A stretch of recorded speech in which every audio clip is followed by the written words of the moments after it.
welcome back to my channel, or welcome to my channel if you are new. My name's Dannii, hello, and today I'm going to give you a bit of an October wrap up in terms of the books I've read, the books I've purchased, and then I'm going to give you a bit of an idea of what's happening for November in terms of what I'm reading. Now, I'm very, very late with releasing this video. It's the 12th of November today, so I'm hoping to have the video out today as well, but we'll see. October, this past month has just been a little bit crazy. A lot of stuff going on in my life. Been away one weekend as well, which was lovely. And daylight savings has just made it very, very difficult to actually sit down and record because it suddenly gets really, really dark. So I finally got time to do it now when it's still somewhat daylight. It's very horrible outside. You can't really tell from the camera, which is great, but it is awful. And I'm just going to first of all start off with the books that I had read in October and give you my ratings and my opinions of them. Now, two of the books I don't have with me. One, I have lent it to a friend to read because she was like, I need to read that book. Absolutely fine. So I lent it to her. And another one, Ross, my fiance, has decided he wants to read it, but I have no idea where he's put it. It seems to have disappeared off the face of the earth, so I'll just have to insert a picture for that. It's not a problem. So the first book I'm going to talk about is one that I read on my Kindle, and I'm having to look at my notes again because, like last month, I don't remember what I thought about these books. Not really well anyway. So I have to write my thoughts down as I'm reading them so then I can tell you guys. So the first one I read was Enchant by Tamari Etherton. Now, this was one of the books I got through Stuff Your Kindle Day. It's a sort of Snow White retelling in a way, and it was way too fast for me. The story just seemed to go from A to B super fast, that I was like, whoa, we're already here? What? How did this develop? Where did this... I don't want to give too much away in case you do want to read it, but how did things develop as fast as they did? I was a bit like, whoa, slow down. Because I really do think it had potential to be a really good book, a really good story. I just felt like the author felt that she had to keep within a certain, I don't know, number count, page limit, I don't know. But it was just a bit too fast for me. It really built up to things, and almost I felt like it missed things to explain why we got to this next stage. Does that make sense? I just needed a little bit more. I'm not one for huge amounts of detail, but I do need something more to explain why we've gone from here to here, and then how come this thing happened when it doesn't seem to make sense to the rest of the story. Do you know what I mean? But as I say, it was a really, really good concept. I enjoyed the idea of it. I don't want to give too much away, just how she spun it to her own sort of story. There was a lovely bit of spice in there as well. We all know that we like a little bit of spice, a little bit of romance, good stuff, good fantasy elements, so some magic in there, which was actually, I know Snow White has some magic, but magic in another sense to what we know from the sort of Disney telling of the story. And yeah, I just thought, great story, just too fast. So I kind of was a little bit brutal with my rating for this one. I gave it 2 out of 5. I don't know, maybe 2.5 out of 5. There was just too much missing for me to really, really enjoy it. I remember because I tend to read a lot on my lunch breaks, being at my mum's, reading it and going, huh? What? What's going on? So yeah, that's why I'm rating it 2 out of 5. So do let me know if you have read that one and what you rated it. So the next book after that I read was Thornhedge. So this is a Sleeping Beauty retelling. Very interesting. Now, I've just said that the last book was really, really fast. This one could be considered that, but because it's so small, they wrote it so well. This is by T. Kingfisher. They wrote it so well that it didn't actually feel rushed. It made sense going from one point to another. They managed to explain things well enough without having to use so much. See, it can be done in a few pages, because this one proves it. And I really like the spin on this one as well. If you haven't read this, do pick it up. It's not one I would have picked up for myself, not at all. Although the cover might have convinced me a little bit. But with the sheer size of it, normally I wouldn't. But I did get through this very, very quickly, of course. It is only 200 pages, less than. It was a lot less than 124 pages. So very quick, very easy read. Just a nice little spin on Sleeping Beauty in a way that I wouldn't have thought of doing it myself. So I enjoyed it. It didn't leave me feeling how a lot of not a lot of books actually, quite a few books do leave me feeling where I'm like, oh, itching to know the next bit. It was just a nice little read, nice little easy read. So I did give this a 3 out of 5, which I don't think is too bad. It's more than half.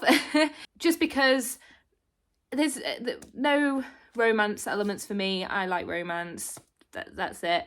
But it was just nice. So if you want a quick spin-off of Sleeping Beauty, highly recommend. So that's Thornhedge by T. Kingfisher. Okay, the next book. Well, the next book got me thinking, it got me wondering and left me confused.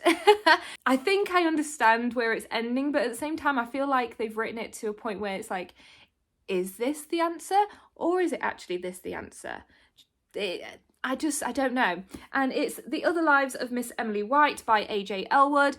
So again, this is a book that I wouldn't have picked up for myself. So these two were birthday gifts for me and different to what I normally read.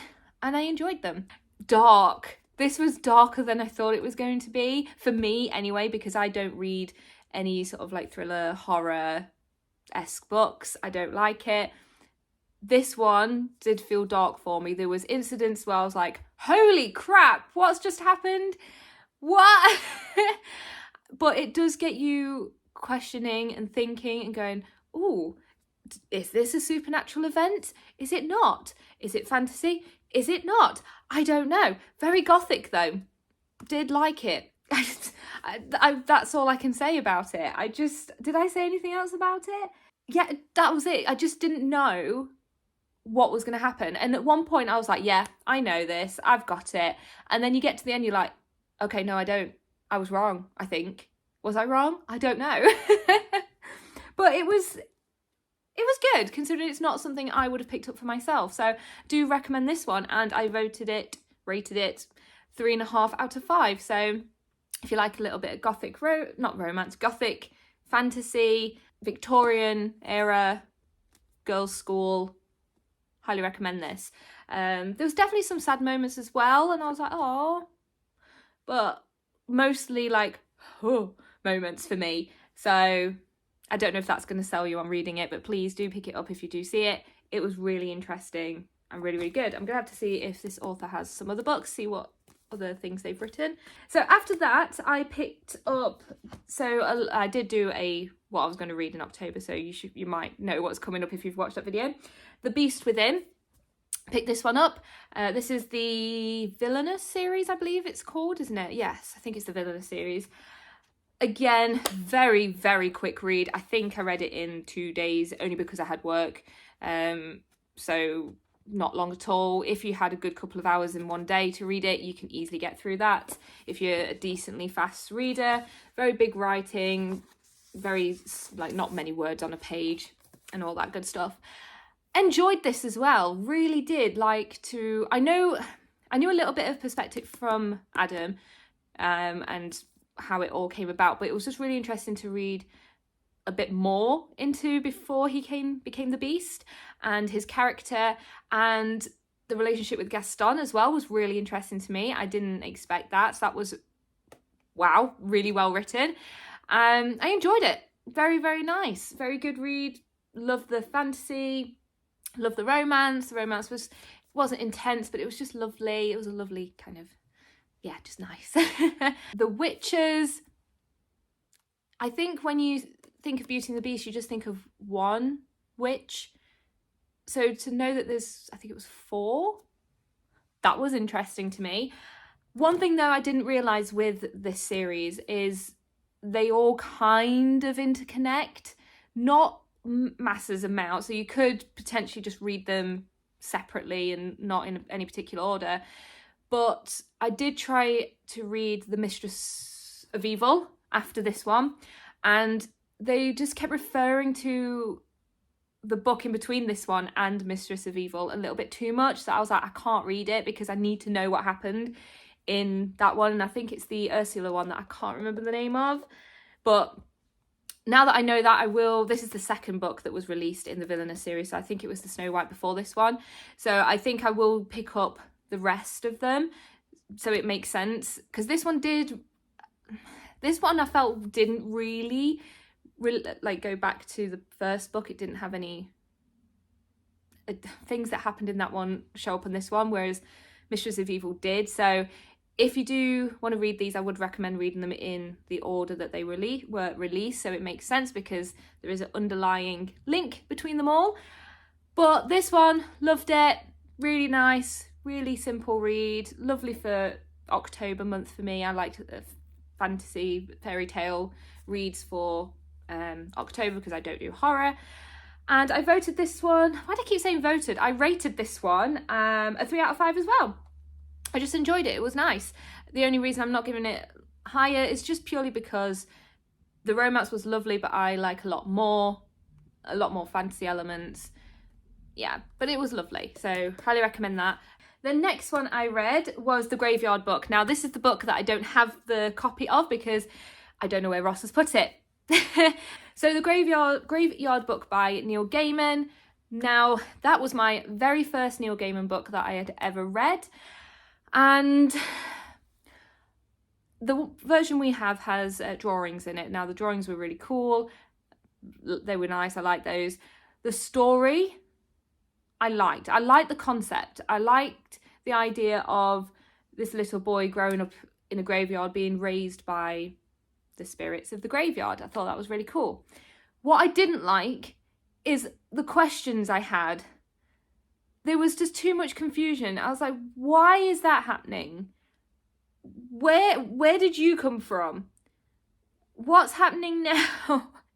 There was just too much jumping, more so than the, which one was the other one?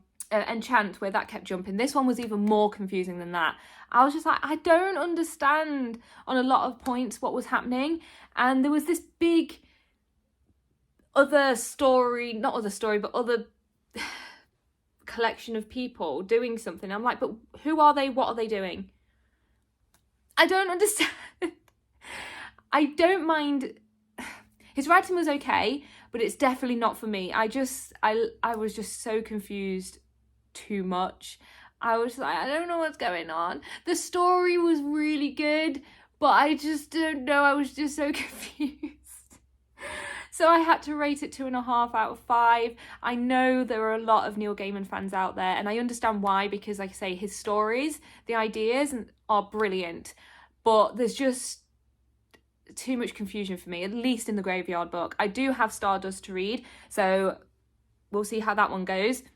But The Graveyard Book just left me like, I don't know what's going on, and I still don't understand. And Ross hasn't read it, which is why he wants to pick it up and read it, because I read it first and I was like, I don't get what's happening. So he was going to read it to see if he understood why I was confused, or if he understood it better. I don't know, but we'll see. So I did have to rate it 2.5 out of 5. I'm sorry if you are a Neil Gaiman fan. Don't dislike him. Like I say, great ideas, just the delivery for me just wasn't for it. Just wasn't for me at all. After that one, let's swiftly move on. I read the novelisation of The Nightmare Before Christmas by Megan Shepherd. It's right at the top. I was looking at the bottom. I mean, it's Nightmare Before Christmas. You can't dislike it. The only issue I had with this, I was reading it and singing all the songs in my head.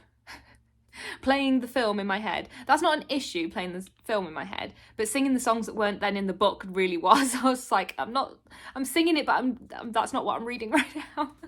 But reading this is really interesting because I've never read like a novelisation of a well-known film or anything. And Nightmare I've watched so many times I could literally just tell you the whole script. It therefore made me not enjoy the book so much because the film is just so iconic that the book I was just like, yeah, okay, I know what's going to happen.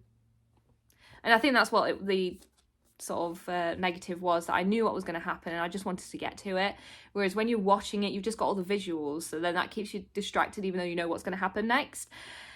So good, really good novelisation of the film, I will say though, spot on. with some little sprinkles of things that you don't necessarily pick up on or see in the film, which I thought was great because it sort of like answered small little questions you might have had if you watched the film. Otherwise, if you just watch the film because you enjoy it, you might not have these questions. So that was really good for that. And I rated it 3.5 out of 5, purely because I prefer the film. That's it, that's all. It was good. So if you did want to read it before watching it, if you haven't for some reason watched the film, really recommend. If you just want to read it to see, again, really recommend it. I enjoyed it, but I just much prefer the film. So that. Now, after I read this one, again, this is the book I don't have the copy of because I've lent it to a friend, but I can show you on the back of here, but it's not the cover I have. I think it's the American cover I have because I bought it while I was in America. And that is Long Live the Pumpkin Queen. So I think this is the UK cover. The one I have, it has Sally sat on the front. So I read Long Live the Pumpkin Queen. Wow. Who was it by? Shea Earnshaw. Wow, I enjoyed that book. It was so good. I feel like, again, it was quite a fast telling of a story, but it didn't miss out enough detail for you to understand what was going on. But I just love the idea of knowing what happened after they got married, Jack and Sally, and where it all went. There was definitely parts at the start where I was like, Jack, you are being annoying right now. But I enjoyed it. I liked what they did with that book. It was amazing. I read it in 2 days again because it was just so good. I couldn't put it down. And that's a really good quality in a book for me. If I find myself like, I need to know what happened, I need to know, I can't put it down. I love that. And it had a lot of magic in there, really. It had a lot of thinking outside the box. It brought in different characters from the different worlds, the different holidays. It made you think about other like things that considered holidays or something special, I guess. I just really enjoyed it, and I did rate it 4 out of 5, purely just because there was romance there, but I like a lot more romance. But that was it. That's all I rated it down for, because it was really good. I really enjoyed it. So if you do ever have a chance to pick up Long Live the Pumpkin Queen, please do. If you are a Nightmare Before Christmas fan, you will love it. I loved it. I'm hoping my sister can get a chance to read it when I've got my copy back, so then she can read it and enjoy it. I'm really hoping she enjoys it. And yeah, so I read 6. I've read 7 books in October, which I thought was pretty good for me. So yeah, a good month overall. Introduced me to some different authors. Not the best month in terms of like highly rated books. Some good potential ideas there, just the delivery wasn't necessarily great, but I didn't mind. I enjoyed that month, and I definitely ended on a high because I'm just glad I left Long Live the Pumpkin Queen till the last couple of days of October, because I enjoyed that. Now for November, I'm not actually going to do a November TBR.